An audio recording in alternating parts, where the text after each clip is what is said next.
प्रेमचंद्र मिश्र जी, राहुल गांधी कभी चीन लाते हैं और आज पकोड़ा लेकर आए। ये पकौड़ा तो प्रधानमंत्री जी ने दिया कि यह भी एक रोजगार है।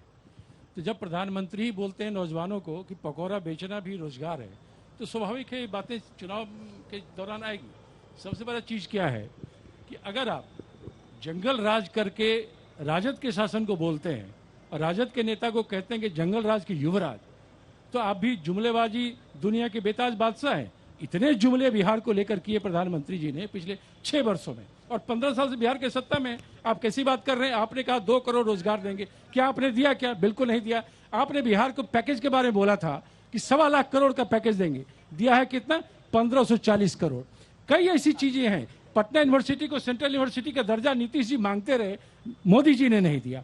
आप बात कर रहे हैं बिहार के बारे में, जो चीजें 15 साल से सत्ता में रहने के बाद, 6 साल केंद्र की सत्ता में रहने के बाद आप बिहार के नौजवानों के हितों की बात अपने भाषण में कर रहे हैं। अरे अब तक आपने रोजगार क्यों नहीं दिया?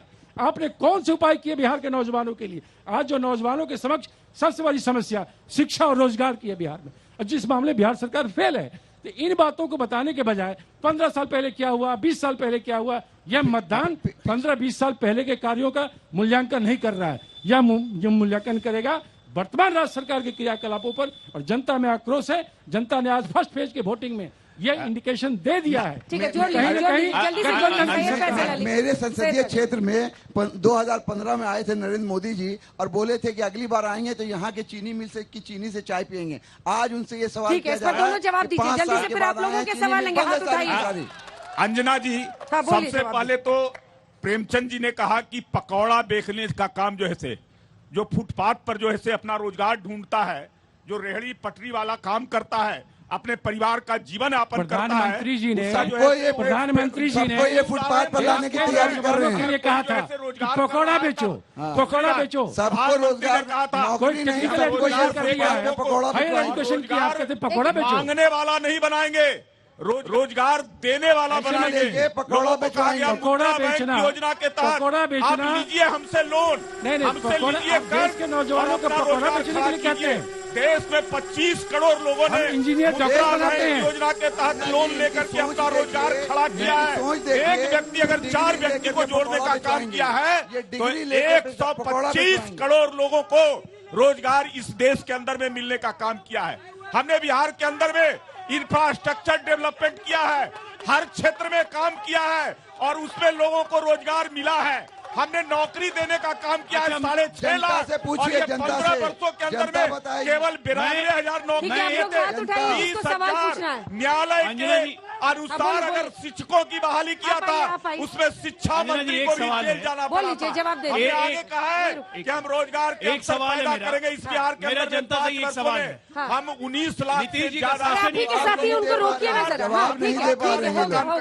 मेरा एक ही सवाल है, ठीक है, इनके हिसाब से राज्य सरकार के मूल्यांकन करना है, इसके लिए चुनाव मान गए, इनकी बात बिल्कुल सही है। हम अपने उपलब्धियों का ब्यौरा दे रहे हैं, लेकिन यहाँ जितने लोग बैठे हुए हैं, चाहे राजद समर्थक हो, चाहे हमारे एनडीए समर्थक हो, या बिहार की जनता हो, क्या लालू राज 15 साल ज्यादा बेहतर था या नीतीश राज 15 साल ज्यादा बेहतर था? और आपको पता है कितने लोग ये मानते हैं? अब सुनिए अंजना जी। अच्छा, एक सवाल मैं आ रही हूँ, एक सेकंड। आप में से कितने लोग हैं? एक सेकंड, सवाल सुनिए अंजना जी। आप में से कितने लोग हैं जिन्होंने लालू राज देखा है? क्योंकि एक पूरी पीढ़ी है जिन्होंने नहीं देखा है। इतने लोगों ने देखा है, तो कम से कम आधे लोग जो यहाँ मौजूद हैं उन्होंने देखा है। उसके बावजूद ये हार रहे हैं। ठीक है, आ रहे हैं। सवाल लेंगे आप लोगों के, लेंगे। चलिए आप पूछिए। देखिए, मौजूदा जो सरकार है वो जुमलेबाजी की सरकार है। भ्रष्टाचार खत्म करने की बात हो रही है, लेकिन छोटे से छोटे काम में हमें पैसे भरने पड़ते हैं, रिश्वत देनी पड़ती है, तो जुमलेबाजी की सरकार ही है। कौन ये रोजगार देने के नाम पे पागल बना रही है जनता को सरकार। एक ये छवि बनी है, और जो सच्चाई भी कई जगहों पर मुझे दिखाई देती है कि वो जंगल राज था, तो अभी रिश्वत राज चल रहा है। बिना पैसे दिए काम नहीं हो पाता है। इस पर जवाब दीजिए अजय आलोक। देखिए मेरी बहन ने जो सवाल उठाया है, ये हो सकता है कि उनके साथ एक कोई आइसोलेटेड इंसिडेंस हो, लेकिन आज मैं बताता हूँ, भ्रष्टाचार विरोधी जितना काम इस सरकार ने हुआ है 15 साल, कहीं नहीं हुआ है। 93,000 लोगों को हमने जेल भेजा है। कन्विक्शन रेशियो सरकार का बेस्ट रहा है, और यहाँ पे भ्रष्टाचारी IAS अफसर तक जेल में गए हैं, यहाँ पे चीफ सेक्रेटरी तक जेल में गए भ्रष्टाचार के आरोप में। क्या आज तक किसी शासन में हुआ था? भ्रष्टाचार पर सरकार अंकुश लगा सकती है, कोई सरकार भ्रष्टाचार खत्म नहीं कर सकती।